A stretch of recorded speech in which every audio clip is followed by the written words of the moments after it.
isang mapagpalang araw sa ating lahat. Lalagay naman tayo ng lip tint na lipstick.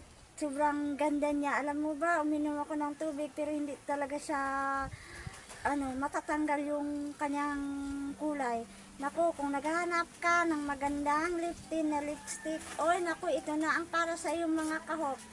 Sobra as in, ang mura niya, 20 plus lang ito. Pero yung hindi yung 20 plus mo, hindi ka talaga mahinayang kapag kapag nagagamit mo ito, kasi legit talaga siya, totoo siya. Hindi lang siya sa pinopromote na makikita din sa wall.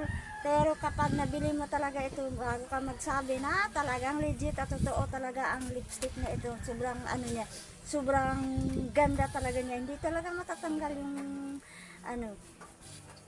kapag nasa lips mo siya, hindi yun basta matatanggal. Tignan nyo kung gaano kaganda.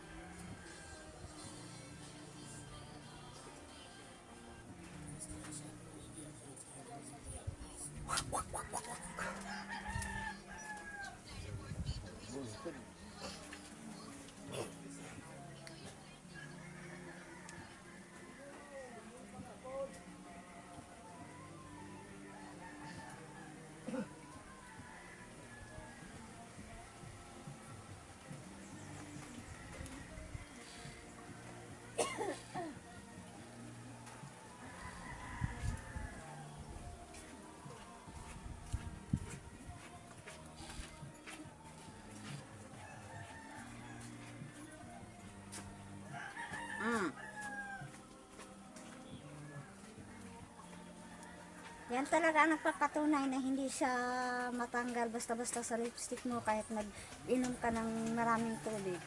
Dita, kukuha ako ng tubig para maniwala kayo.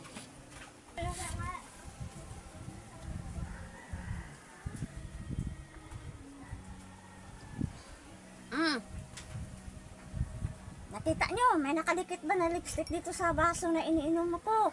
Hindi nakakahiya magpunta ka sa mga party-party o saan man na kumakain ka tapos mag-inom ka ng tubig. Yung lipstick mo hindi ito mawawalat o maiiwan dito sa baso na pinag-inuman mo. Hindi nakakahiya sa mga tao. Kaya mga kahok dyan, naghahanap ka ng lipstick na sobrang legit, hindi ka mahiya na gagamitin kasi pag gumiinom ka, hindi mawawala sa labi mo kahit buong araw. Sinubukan ko ito, buong araw ko siya. Isang beses lang ako nagamit, buong araw nasa labi ko pa rin kahit kumakain ako, nandyan pa rin. Naku mga kahok, kung gusto mong ganito na lipstick,